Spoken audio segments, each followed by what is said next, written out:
शिवाय नमस्तुभ्यम। हर हर महादेव। दर्शकों, कजरी तीज का व्रत बहुत ही पावन होता है और शादीशुदा महिलाएं कजरी तीज का पर्व हर साल बड़े उत्साह से रखती हैं। पति की लंबी उम्र के लिए व्रत रखती हैं। कजरी तीज का व्रत रखने से विवाहित महिलाओं के पति की आयु लंबी होती है और कुंवारी कन्याएं मनचाहा वर प्राप्ति के लिए इस उपाय को और इस व्रत को करती हैं। जीवन में आने वाली बाधाओं को दूर करने के लिए और आने वाले समय में सभी संकटों से छुटकारा इस व्रत को करने से मिलता है। कुंवारी कन्याएं मनचाहा वर पाने के लिए कजरी तीज के दिन उपवास रखती हैं। कजरी तीज पर सारे दिन व्रत रहकर शाम को चंद्रमा के उदय होने पर ही व्रत का पारण किया जाता है। तो इसमें आपको कजरी तीज पर क्या क्या और पूजा विधि क्या है, क्या उपाय करने हैं, आज सारा इस वीडियो में बताया जाएगा। तो इसलिए वीडियो को पूरा ध्यान से सुनिएगा। अंक के अनुसार भाद्रपद मास के कृष्ण पक्ष की तृतीया तिथि 21 अगस्त 2024 को शाम 5:06 से शुरू होगी और 22 अगस्त को दोपहर 1:46 पर समाप्त होगी। तो उदया तिथि के अनुसार कजरी तीज का व्रत 22 अगस्त दिन गुरुवार को ही रखा जाएगा। पूजा का शुभ मुहूर्त रहेगा सुबह 4:26 से सुबह 5:10 तक। 22 अगस्त को चंद्रोदय रात 8:20 पर होगा। तो आप इस शुभ मुहूर्त को ध्यान में रखिएगा।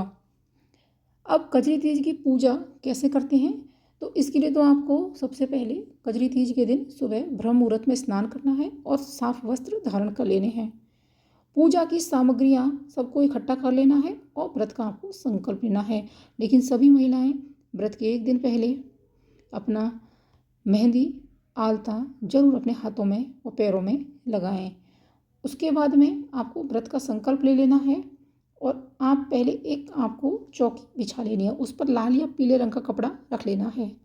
फिर देवी पार्वती और शिव जी की मूर्ति को स्थापित करना है। उसके बाद में भगवान शिव को आपको बेलपत्र और धतूरा अर्पित करना है और माता पार्वती को धूप दीप आरती जरूर करें और अंत में कथा का पाठ करें। अब हम जान लेते हैं कि इसमें पूजा की जो सामग्री है वो क्या क्या है। कजरी तीज की पूजा में महिलाएं इन चीज़ों को जरूर शामिल करें। एक तो आपको चाहिएगा दीपक, शुद्ध गाय के घी का, देसी गाय के घी का दीपक, तेल, कपूर, अगरबत्ती, श्रृंगार की सामग्री, पीला वस्त्र, हल्दी, चंदन, श्रीफल, गाय का दूध, गंगा जल, दही, मिश्री, शहद, पंचामृत, कच्चा सूत, नए वस्त्र, केले के पत्ते, बेल पत्र, समी के पत्ते, जनेऊ, जटा, नारियल, सुपारी, कलश, भांग, धतूरा, दूर्वा, यह है पूजा सामग्री। और माता पार्वती के लिए हरे रंग की साड़ी, चुनरी, बिंदी, चूड़ियाँ, कुमकुम, कंघी, बिछुआ, सिंदूर, मेहंदी और जो भी सुहाग की सामग्री होती हैं वह सब इसमें शामिल हो जाएंगी। रात के समय आपको पूजा कैसे करनी है कि जो महिलाएं और लड़कियां व्रत रखती हैं वे कजरी तीज में चंद्रमा के उदय होने पर ही पूजा करें। इसके दौरान हाथ में आपको चांदी की अंगूठी जरूर लेनी है और गेहूं के कुछ दाने लेकर चंद्रदेव की पूजा करनी है और उसके बाद उन्हें अर्घ्य देकर पूजा समाप्त होने के बाद किसी सौभाग्यवती स्त्री को सुहाग की चीज़ें दान में देकर उनसे आशीर्वाद जरूर लेना है। इससे उनकी कामना जल्द ही पूरी हो जाएगी। इस उपाय को कर लेंगे तभी आपका व्रत पूर्ण माना जाएगा। अब कजरी तीज का क्या महत्व है कि शिव पार्वती जी की जोड़ी को सबसे श्रेष्ठ माना जाता है। दोनों की जोड़ी जैसा रिश्ता पाने के लिए महिलाएं और कुंवारी कन्याएं विधि विधान से पूजा अर्चना करती हैं, वैसे ही इस दौरान महिलाएं वैवाहिक जीवन में खुशियों के लिए इस जोड़ी की आराधना करती हैं। तो ऐसे में कजरी तीज का जो पर्व है काफ़ी महत्वपूर्ण होता है और इस दिन महिलाएं पति की लंबी उम्र, तरक्की, अच्छे स्वास्थ्य की कामना के लिए शिव पार्वती की पूजा करती हैं।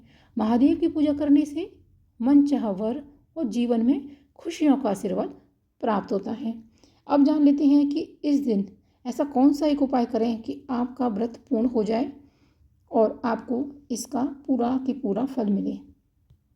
तो जो भी माताएं बहनें इस वीडियो को देख रही हैं वे ध्यान से सुने कि कजरी तीज के दिन महिलाओं को सफ़ेद रंग के कपड़े बिल्कुल नहीं पहनने चाहिए। काला, सफ़ेद और भूरा रंग बिल्कुल भी पूजा पाठ में प्रयोग में नहीं लाना चाहिए। जहाँ तक हो सके पीला, लाल, गुलाबी, हरा यही रंग पूजा में आपको प्रयोग में लाना चाहिए और यही इसी का रंग के कपड़े पहनकर ही पूजा करनी चाहिए। कजरी तीज के दिन पति से झगड़ा और कलह भूलकर भी नहीं करनी चाहिए। इससे घर की जो तरक्की होती है वह रुक जाती है। इस दिन अगर आप व्रत रख रही हैं, शिव पार्वती की पूजा करती हैं तो चुगली ना करें, निंदा बुराई किसी की ना करें। इस दिन जो महिलाएं व्रत रखती हैं उन्हें झाड़ू लगाने से भी बचना चाहिए। इससे घर में धन की कमी हो जाती है। तो जो भी माताएं बहनें व्रत करती हैं वे झाड़ू ना लगाएं। कजरी तीज पर प्रति महिलाओं को सोना नहीं चाहिए, बिल्कुल भी ना सोएं दिन में, बल्कि भजन कीर्तन ही करना चाहिए। अब हम जान लेते हैं कि ऐसा कौन सा उपाय करें जिससे कि आपका जीवन, वैवाहिक जीवन एकदम सुखी हो जाए। तो कजरी तीज के दिन पूजा करते समय अपने पति की लंबी उम्र और अच्छे स्वास्थ्य के लिए आपको कामना करनी है। शिव पार्वती की मूर्ति की पूजा जब आप करें तो उनके सामने सुखी वैवाहिक जीवन को जरूर याद करें। अपने पति को कोई अच्छा सा उपहार दें और इस दिन अपने पति के साथ ही समय बिताएं। अपने पति का सम्मान करें, उन्हें किसी प्रकार की कोई ठेस आज के दिन ना पहुंचाएं। कजरी तीज का दिन व्रत रखकर भगवान शिव और माता पार्वती की विधि विधान से उपासना करने से पति पत्नी के बीच जो प्रेम है, प्रेम विश्वास बढ़ता है। इस दिन महिलाएं भगवान शिव और माता पार्वती से अपने वैवाहिक जीवन में सुख समृद्धि की कामना जरूर करें और वैवाहिक जीवन में इससे आने वाले जो कष्ट होते हैं उनसे छुटकारा आपको मिलता है। जान लेते हैं कि अगर आपके घर में बरकत रुकी हुई है तो आपको इस दिन किसी गरीब को अपनी क्षमता के अनुसार दान करना है। ऐसी मान्यता है कि इस उपाय को अगर आप करते हैं तो आपके घर में धन, संपत्ति और सुख की कमी कभी नहीं होती है। तो जो भी माताएं बहनें इस वीडियो को देख रही हैं, सुन रही हैं, यह उपाय ज़रूर कीजिएगा। आपको इसका 101% फल ज़रूर मिलेगा। तो वीडियो पसंद आया है तो इसे ज़्यादा से ज़्यादा लाइक कीजिएगा, शेयर कीजिएगा और कमेंट बॉक्स में हर हर महादेव लिखना ना भूलिएगा। मिलते हैं एक नए वीडियो और जानकारी के साथ। श्री शिवाय नमस्तुभ्यं। हर हर महादेव। जय महाकाल।